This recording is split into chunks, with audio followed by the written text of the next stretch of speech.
Apocalipse capítulo 3, a partir do versículo 14, diz assim: Ao anjo da igreja em Laodiceia, escreva: Estas coisas diz o Amém, a testemunha fiel e verdadeira, o princípio da criação de Deus. Conheço as obras que você realiza, que você não é frio e nem quente. Quem dera você fosse frio ou quente. Assim, porque você é morno e não é nem quente e nem frio, estou a ponto de vomitá-lo da minha boca. Você diz: sou rico, estou bem de vida e não preciso de nada. Mas você não sabe que é infeliz? Sim, miserável, pobre, cego e nu. Aconselho que você compre de mim ouro refinado pelo fogo, para que você seja de fato rico. Compre vestes brancas para se vestir, a fim de que a vergonha da sua nudez não fique evidente, e colírio para ungir os olhos, a fim de que você possa ver. Eu repreendo e disciplino aqueles que amo. Portanto, seja zeloso e arrependa-se. Eis que estou à porta e bato. Se alguém ouvir a minha voz e abrir a porta, entrarei em sua casa e cearei com ele, e ele comigo. Ao vencedor darei o direito de sentar-se comigo no meu trono, assim como também eu venci e me sentei com o meu Pai no seu trono. Quem tem ouvidos, ouça o que o Espírito diz às igrejas. Deus abençoe a sua palavra nos nossos corações. Vamos orar? Pai, em nome de Jesus, teu filho amado, nós agradecemos pelo privilégio de estarmos aqui mais uma vez na tua casa para juntos sermos edificados, fortalecidos por meio da tua palavra. Fala aos nossos corações, ó Espírito Santo de Deus. Abre o nosso entendimento, nos dê discernimento, com que possamos crescer na graça, no conhecimento e na revelação da tua vontade. É o que nós te pedimos, no nome de Jesus. Aleluia. O tema da mensagem é a igreja morna. Como nós lemos aqui neste texto, Apocalipse capítulo 3, a partir do versículo 14, nós encontramos o apóstolo João escrevendo uma carta para uma igreja chamada Laodiceia. O nome Laodiceia significa justiça do povo. Justiça do povo. E ela se encontra ainda hoje, não a igreja, porque ela foi destruída, mas a cidade de Laodiceia se encontra na Turquia, lá na Frígia. Ela foi fundada por Antíoco II, e Antíoco II colocou o nome de Laodiceia em homenagem à sua esposa, que se chamava Laodice. É interessante que Laodiceia é colocado em homenagem à esposa de Antíoco II. O nome dessa cidade, antes de ser Laodiceia, era Dióspolis. Sabe o que significa Dióspolis? Cidade de Deus. Dio, Deus. Óspolis, cidade. Cidade de Deus. E veio Antíoco II para homenagear a sua digníssima esposa, mudou o nome para Laodiceia, que significa, outros significados, justiça de Deus. Aliás, justiça do povo. Justiça do povo. Era cidade de Deus, passou para justiça do povo.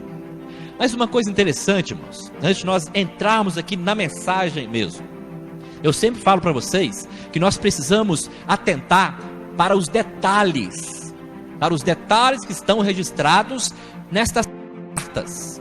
E nessa carta você vai encontrar algo muito, mas muito interessante. Nós vamos chegar lá, mas deixe-me só, a título de introdução, falar sobre a necessidade de nós ficarmos atentos aos detalhes. A cidade de Laodiceia era uma cidade muito rica. Era uma cidade que ela ficava num vale, e ali naquele vale aparecia o rio, se não me engano, o rio Lídico, ou Lico, um rio que fazia com que aquelas terras fossem férteis. Então eles produziam muito ali naquele vale. Era uma cidade muito rica. Eles eram produtores. Eles tinham as plantações e também tinha a pecuária. Eles desenvolveram uma lã negra. Naquela época era raro as ovelhas terem lãs negras, mas eles desenvolveram um tipo de lã negra que ficou muito conhecida e famosa ali na Ásia. E com isso eles ganharam muito dinheiro, porque somente eles até então detinham ali o conhecimento para desenvolver aquele tipo de lã, a lã negra. Lá havia também um centro bancário. Pela cidade ser muito rica, ser muito desenvolvida, agências bancárias começaram a se instalar ali em Laodiceia. Então, não só os moradores de Laodiceia enviavam dinheiro para aqueles bancos, como também outros moradores de outras cidades essas que nós citamos aqui, Éfeso, Tiatira e tantas outras. Eles enviavam também o dinheiro para poder ser depositado ali naquelas agências bancárias que se encontravam em Laodiceia. E além disso, além do centro bancário, além dessa produção de lã negra, eles detinham o conhecimento de fabricar ou de fazer roupas muito valiosas, muito caras, devido à lã negra. Então era polo têxtil. Havia muitas empresas que faziam roupas. Além disso, também havia ali fábricas que produziam um unguento. O que era um unguento? Era uma porção que eles faziam de ervas aromáticas e que era utilizada para colocar nos olhos.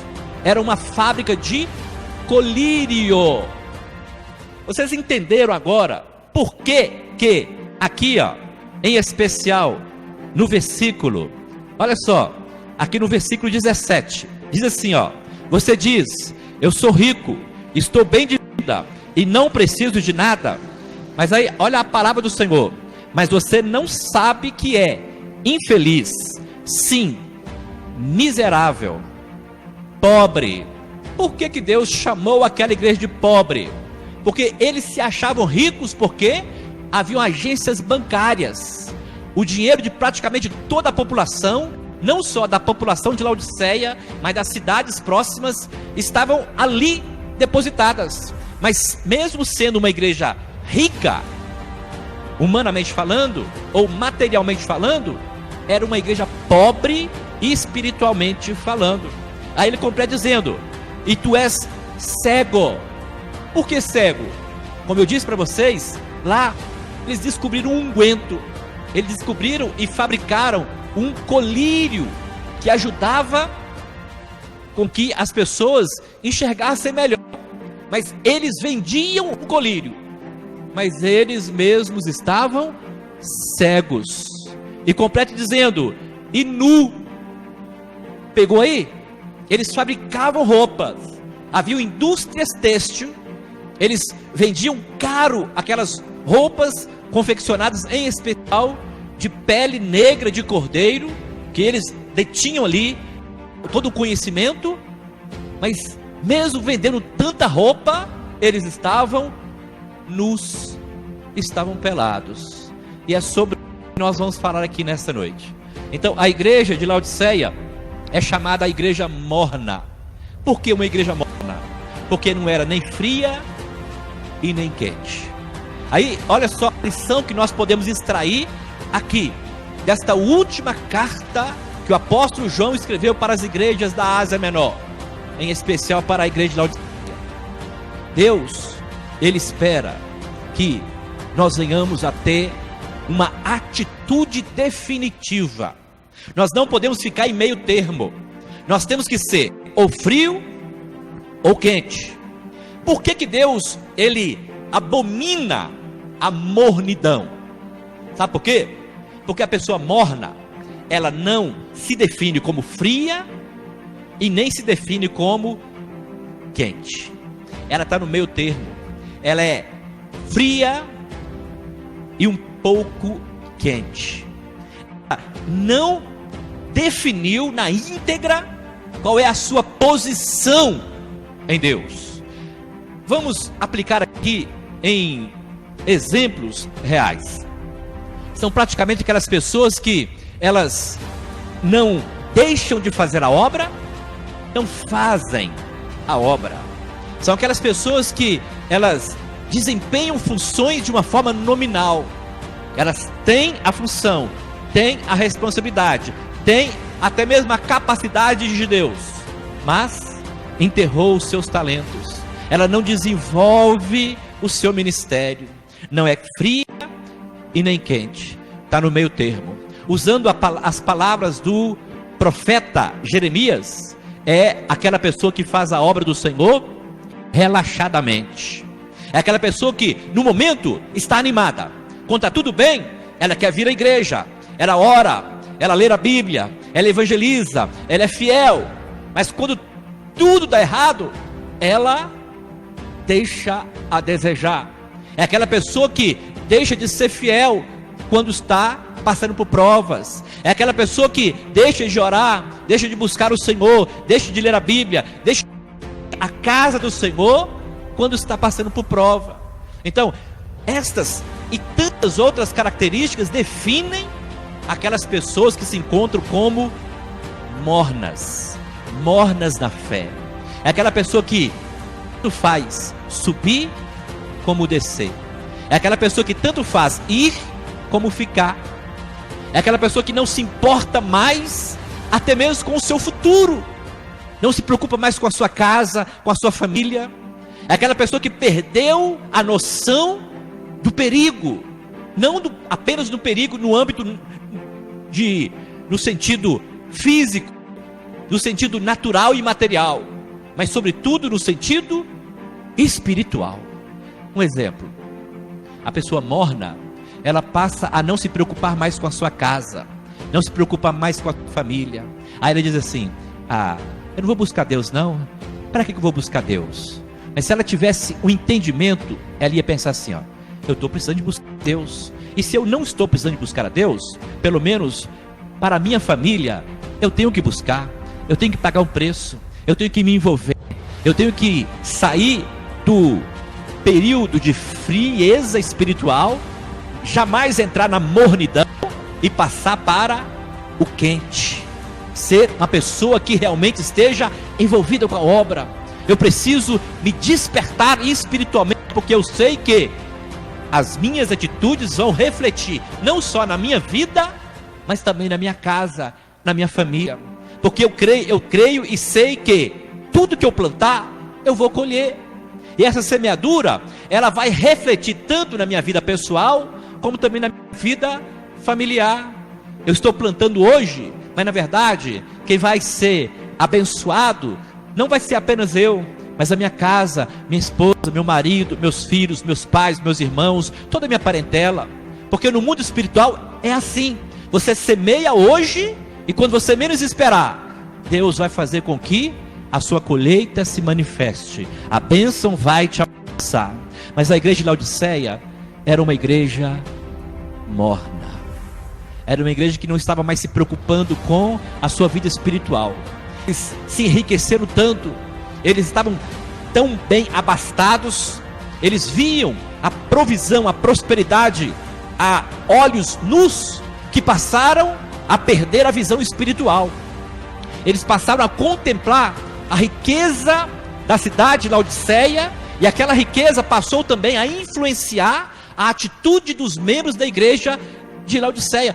É interessante nós notarmos o seguinte, irmãos, deixa-me lembrar para você, essas cartas foram direcionadas para a igreja, não foi para pessoas que não conheciam Deus, não foram para pessoas que estavam desviadas, não eram pessoas que eram incrédulas, não, eram para pessoas que estavam dentro da própria igreja, e o contexto da cidade começou a influenciar dentro da própria igreja. A riqueza externa, a riqueza da cidade começou a saltar aos olhos dos membros daquela igreja, e eles também começaram a ser prósperos, eles começaram a ser ricos, começaram a se desenvolver, e automaticamente eles abandonaram o Senhor, abandonaram as práticas espirituais, e eles começaram a se enriquecer materialmente e a se empobrecerem espiritualmente. E é por isso que a palavra que ela recebe era uma palavra dura, que diz assim, no versículo 15, na parte B: quem dera você fosse frio ou quente, assim, porque você é morno e não é nem quente e nem frio, estou a ponto de vomitá-lo da minha boca. A expressão é forte: vomitá-lo da minha boca. Deus não tinha mais prazer na igreja de Laodiceia. E quando eu falo sobre vomitar aqui, me lembro uma expressão que o apóstolo Pedro utiliza em uma das suas cartas. Ele diz que aquela pessoa que estava na presença do Senhor, mas que passou do quente para o morno e do morno para o frio, e se afastou, se desviou, abandonou o Senhor, diz a Bíblia que ele é como o cão que vomitou e depois comeu o seu vômito. Eu creio que você sabe muito bem que o cão faz isso: vomita, e depois que ele vomita, ele come novamente o seu vômito. Assim também são aquelas pessoas que abandonam o Senhor. Vomitar ali significa nós temos repulsa daquilo que não agrada a Deus, é nós não desejarmos mais aquilo que nos afasta de Deus, é nós recusarmos o pecado, recusarmos o mal, recusarmos a injustiça. Mas quando nós nos tornamos mornos, nós corremos o risco, sim, de voltar a essas práticas. Aí vai se cumprir esse provérbio que está escrito lá na carta de Pedro: o cachorro ou cão voltou a comer o seu vômito. A pessoa que havia abandonado o mal, abandonado o passado, abandonado a injustiça, abandonado o pecado, agora volta e se alimenta novamente de todas essas práticas. E é por isso que aqui para a igreja de Laodiceia, o Senhor traz essa dura repreensão: eu estou a ponto de vomitá-lo da minha boca. Olha que coisa interessante, irmãos. Eu sempre falo para vocês, Deus é amor, Ele é misericordioso, Ele é compassivo, Ele é longânimo. Deus sempre nos dá mais uma chance, Deus sempre nos dá uma oportunidade. Ele, olhando para a igreja de Laodiceia, Ele viu que a igreja não era nem fria e nem quente, era morna, e aquilo não agradou mais o coração de Deus. Mas só que Deus, Ele trouxe uma palavra. Olha só, o que Deus fala para a igreja de Laodiceia: eu estou a ponto de vomitá-lo. Deus não falou que ia vomitá-lo, mas estava a ponto. Então Deus estava dando mais uma chance, mais uma oportunidade para aquela igreja fazer uma avaliação pessoal e ver como estava realmente a sua postura diante de Deus. E Deus não só mostrou para eles que, mesmo sendo um lugar onde havia muita riqueza, eles eram pobres. Deus mostrou para eles que, mesmo eles morando num lugar onde havia produção de colírio, eles eram cegos. Deus mostrou para eles que, mesmo morando no lugar onde havia fábricas têxteis que faziam roupas, eles estavam nus. Vamos falar um pouquinho sobre essas 3 características: pobre, cego e nu. Esta é a situação das pessoas que estão longe de Deus, aquelas pessoas que estão afastadas do Senhor. Elas podem até ser ricas materialmente falando, como era a igreja de Laodiceia, mas elas são pobres diante de Deus. As pessoas podem até estarem enxergando bem, a sua visão está perfeita, mas a visão física, a visão ocular, a pessoa não tem catarata, não tem astigmatismo, não tem nenhum problema de vista, de visão, enxerga perfeitamente, mas é cego espiritual. Talvez essa seja a pior cegueira que o ser humano pode ter em si, porque a cegueira material, a cegueira natural, a física, ela não faz com que a pessoa venha a cometer erros, a se afastar de Deus. Lembra daquele cego? Havia um cego que Jesus curou, e diz a Bíblia que quando Jesus curou aquele cego, ele falou uma palavra interessante para os fariseus que estavam ali à sua volta. Ele disse: olha, antes ele era cego, agora ele enxerga.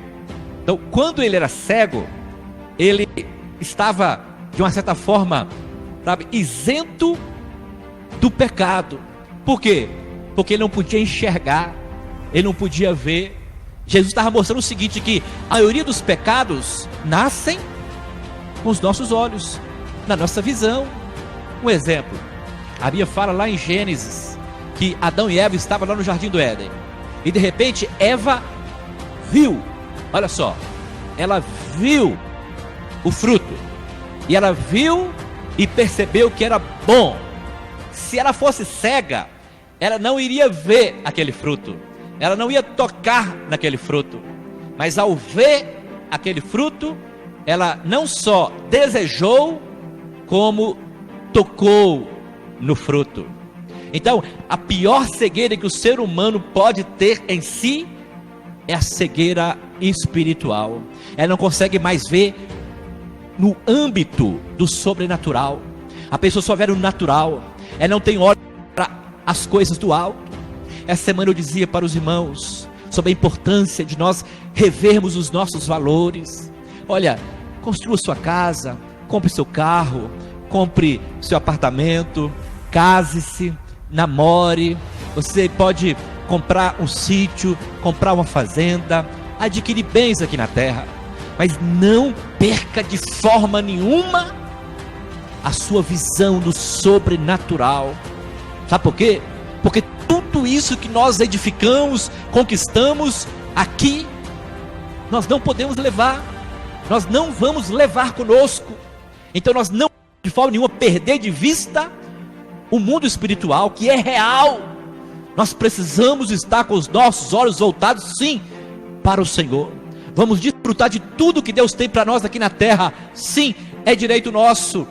A Bíblia fala que se nós obedecemos o Senhor, Isaías usa essa expressão, nós vamos comer o melhor dessa terra. Comer aqui não é só o sentido de alimentar não, mas também de desfrutar. Você tem uma casa boa, tem um carro bom, tem, enfim, bens. Isso a Bíblia não condena. Condena sim quando nós colocamos o nosso coração somente nisso. E era justamente isso que a igreja de Laodiceia estava fazendo. Era uma igreja que era próspera, era uma igreja que estava abastada, e eles acharam que a riqueza material, natural, era suficiente. Mas aí Deus a repreende, dizendo: você é uma infeliz, sim, miserável e pobre. E como eu disse, além deles terem fábricas de unguento, que era eles eram cegos. Mas além disso, eles também tinham fábricas têxteis, mas eles estavam nus. Por que Deus chamou-os de nus? Sabe por quê? Eles estavam sem cobertura. Roupa é a cobertura. cobertura. Lembra do profeta Isaías? Lá no capítulo 20, no versículo 3, lá fala que o profeta Isaías, ele andou por 3 anos e 6 meses, nu e descalço. Imagina, o profeta Isaías andando pelas terras de Israel, nu e descalço. E as pessoas olhavam para o profeta e ficavam pensando, mas o que ele está querendo mostrar com isso? Porque naquele tempo, Deus falava por meio da prática dos profetas. Os profetas tinham a mensagem principal nas suas próprias vidas. O que eles faziam era a mensagem que vinha de Deus. E quando Deus pediu para o profeta Isaías andar por 3 anos e 6 meses nu, sem roupa, Deus estava querendo falar para aqueles irmãos ali, israelitas, que eles estavam sem a cobertura de Deus, sem a proteção de Deus, que Deus não era mais com eles. E assim também a igreja de Laodiceia, Deus chama a atenção daquela igreja: você é miserável, você é pobre, você é cega, e você está nua, está sem cobertura, você está pelada. Aí, olha que coisa interessante, Deus não só apontou as falhas da igreja de Laodiceia, como também apontou a solução para os seus problemas. Olha aqui no versículo 18: aconselho que você compre de mim, primeiro, ouro refinado. A igreja, ela era rica, mas aos olhos de Deus, era pobre. Aí Deus aconselha, olha só a bondade de Deus, a misericórdia de Deus. Eu te dou um conselho: compre de mim um ouro refinado. Que ouro refinado é esse aqui, irmãos? É a palavra de Deus. A palavra de Deus, ela é mais doce do que o mel, e mais valiosa do que o ouro, muito ouro depurado, diz o Salmo 19. Então, quando Deus fala para eles comprarem o ouro refinado, aí sim eles se tornariam verdadeiramente ricos. Deus está falando para eles o seguinte: volta para a minha palavra, volta para os meus conselhos, renuncia essa vida que vocês estão vivendo, e volte para os meus caminhos, volte para os meus preceitos, ande na minha direção. E Deus ainda aconselha, dizendo: compre vestes brancas para se vestir, a fim de que a vergonha da tua nudez não fique evidente. Deus orienta a igreja de Laodiceia a se vestir, comprar e vestir vestes brancas. Nós precisamos nos cobrir com o manto da santidade. A Bíblia fala que somente aqueles que tiveram as suas roupas lavadas no sangue de Jesus é que vão entrar no reino de Deus. E aquela igreja, mesmo tendo várias fábricas de fazer roupas, eles estavam nus, estavam sem cobertura, estavam sem vestes para cobrir a sua nudez. E ele termina dizendo: e colírio para ungir os olhos, a fim de que você possa ver. Como eu ressaltei várias vezes aqui, eles tinham fábricas de colírio, fábricas de unguento, mas eles mesmos cegos. Eles usavam aquele colírio para curar a cegueira natural de muitas pessoas, tanto ali da cidade de Laodiceia como de outras tantas e do mundo todo. Mas eles mesmos estavam cegos. E aí Deus orienta: eu recomendo que vocês comprem de mim o colírio para ungir os olhos. Sabe que colírio é esse aqui, irmãos? Esse colírio aqui também se aplica à palavra de Deus. Sabia? Vocês já viram lá em Lucas capítulo 24? A palavra de Deus nos fala que 2 discípulos saíram de Jerusalém e foram para Emaús. Estavam no caminho de Emaús. Jesus estava do lado deles, conversando com eles, falando com eles, mas eles não conseguiram enxergar Jesus. Eles não conseguiram ver Jesus, não conseguiram reconhecer Jesus. Aí, olha que coisa interessante. Diz a Bíblia que quando eles chegaram na cidade, Jesus ia passando direto, eles convidaram Jesus para entrar com eles até a cidade. Jesus entrou, e quando eles chegaram numa casa, era o momento da ceia, do alimento. E diz a Bíblia que Jesus pegou o pão. Pão é símbolo da palavra de Deus. Quando ele pegou o pão, ele deu graças, diz a Bíblia, lá em Lucas capítulo 24, os seus olhos se abriram, e eles reconheceram que era Jesus. Aí, olha só que expressão interessante, quando Jesus desapareceu, quando eles abriram os olhos, reconheceram que era Jesus, Jesus desapareceu. Aí eles se lembraram, que enquanto eles estavam caminhando pelo caminho de Emaús, um disse para o outro, não é verdade? Que enquanto ele falava conosco, os nossos corações ardiam. Olha só, então esse colírio aqui, ó, o colírio que faz com que o nosso coração arda novamente, pelo Senhor, pela sua obra, pela nossa família, pela nossa casa, pelo nosso ministério, pelos perdidos, pelo mundo, é a palavra de Deus. Quanto mais próximos nós estivermos da palavra de Deus, mais os nossos olhos vão se abrir, porque ela é lâmpada para os nossos pés e luz para os nossos caminhos. Quanto mais distantes nós estivermos da palavra de Deus, mais em trevas e escuridão nós vamos andar. Mas quando nós nos aproximamos da palavra, ela passa a refletir a luz de Cristo. Ela é lâmpada para os nossos pés e luz para os nossos caminhos. Eu encerro a mensagem aqui, falando sobre a orientação final do Senhor para a igreja de Laodiceia. Como eu falei para vocês, Deus, ele apontou as falhas daquela igreja. Era uma igreja infeliz, miserável, pobre, cega e nua. Mas olha o que diz aqui no versículo 19. Deus fala: eu repreendo e disciplino aqueles que amo. Portanto, seja zeloso e arrependa-se. É a atitude de um pai. A maioria de nós somos pais, somos mães. Aqui, quando um filho nosso erra, o que nós fazemos? Nós repreendemos. Por que nós repreendemos? Porque nós amamos os nossos filhos. Assim também Deus repreendeu a igreja de Laodiceia. E é assim que Deus age conosco também.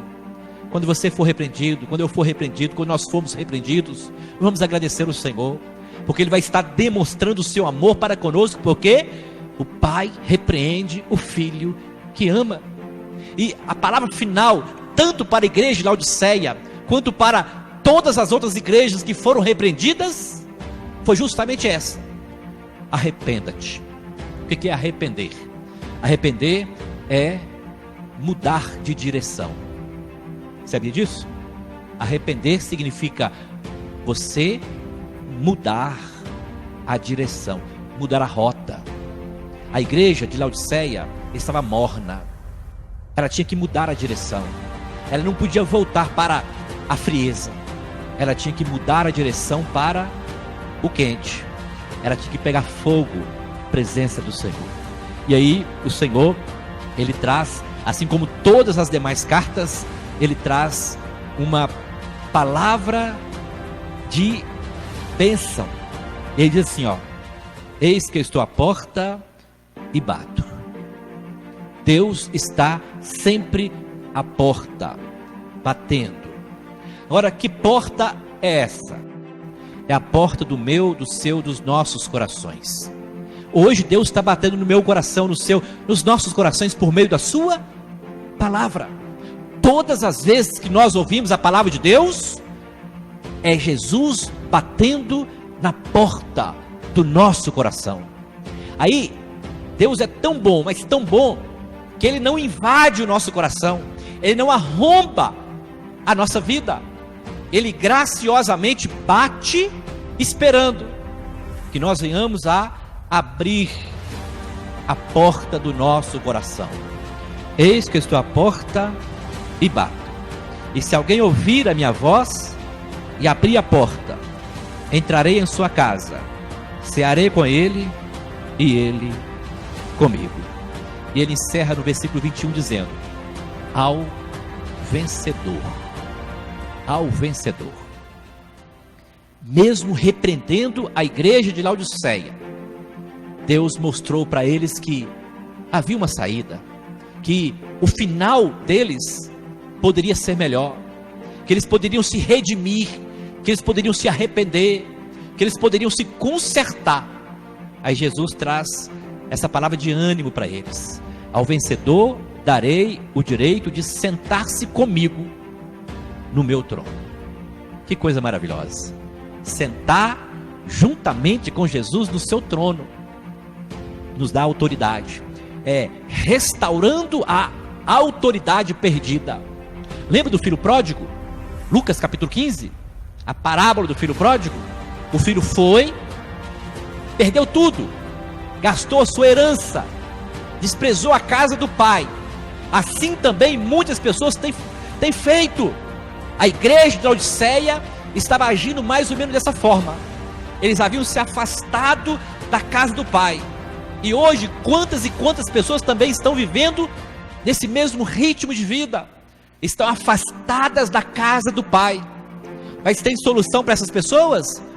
Tem solução, porque Deus é bondoso. Na parábola do filho pródigo, o filho foi, abandonou o seu pai. O pai, ele representa Deus, a casa representa a igreja.